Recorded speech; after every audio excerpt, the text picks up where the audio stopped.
Well, we've always had the hyacinth problem since I think after the first year that I started working here. The flaps were stolen on the canal on the other side, which allowed the hyacinths to move in onto the pond. And it became worse every year, and we did what we could every year. And there was a time that we spent 6 months of the year just doing that. A lot of the other work stood still. And then I kind of put a call out to the community partners that I worked with and said, look, we have this problem. How can we get people involved? For Edith, we've always had a vision that all our conservation activities, monitoring, alien clearing, anything would be done with our communities, in partnership with our community. Dalton also brought the stormwater department in to help us. That's where the machines are coming from.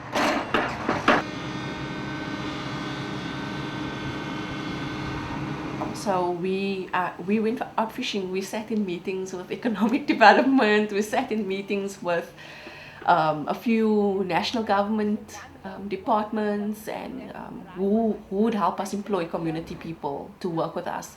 And the idea was also to link some kind of economic benefit. But because of the lack of research on what can we do with the pond, it meant that while we're clearing, we actually had to do the research. And that also presented an opportunity because it meant we could involve the communities with the research right from the beginning, which was nice. But the water bloemmetjie only survives in a water depth of 1.2 meters. It can't go deeper than.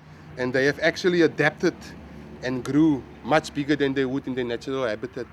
There's a lot of research around what can we plant in, where can it be planted, how deep can it be planted. And then also the quality of the water linked to whether it can be harvested. And that's still going to happen because we haven't introduced species to the pond yet. That's all run by Abel. Abel's doing that research. Abel is doing it with a first year water science student from UWC. She said yes, she's willing to mentor.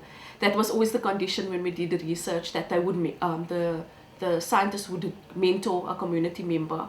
And they would do the research and check up with the community members. So Abel sends reports to Farah, who's the student, and she takes it to her lecturers, checks that we're still on par with the right science and stuff like that. Keaton in Castafolius, it actually grew on the bank. We didn't plant it on the bank, so its seeds actually came out when it flowered and it established itself on the bank. Yeah, now it's growing by itself. So that tells us that if we do introduce it into the detention pond, there will be more in Castafolius growing there.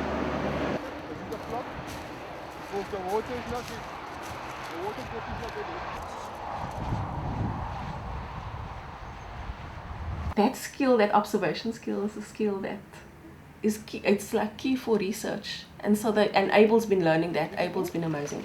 Abel speaks scientific names nowadays with me, and he's learning very fast. The stormwater department also released a new policy this year and the end of last year, and they're actually recommending wetland plants for rehabilitation for stormwater ponds. So it's nice because it gives us some kind of guideline from the city side as well on what they want their ponds to look like. Because I mean, this is a stormwater pond. It's not completely under the jurisdiction of nature conservation, biodiversity management. Waterblommetjies, water lilies, all our restios, and we're looking at a few other species as well. We're looking at a list to look at species that could possibly have economic benefit for harvesting and stuff like that.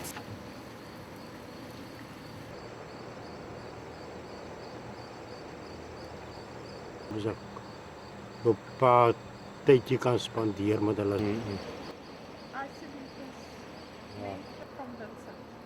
Hey, how are you, sir? Goed, dankie. Kry. Dis jy ook al na kry die twee.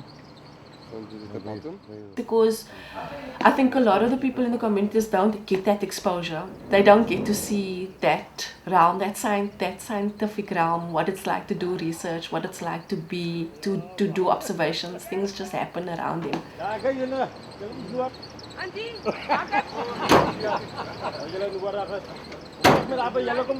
From the community side, there's a lot of definitely keen interest, like the harvesting, the ideas of harvesting indigenous plants again and encouraging that, how to use them and those kind of things. So I think a lot of the communities in their programs are looking for people, for a way to reconnect with the history. And I think in the urban space, there's a lot of disconnection between where we come from and our connection with nature. This is our wetland, this is our gold in nature, so we need to look after it very well. This is very rich in bird life, so if we can keep the pond as clean as this, we have a future for our wetlands and we have something for our kids to see in the future.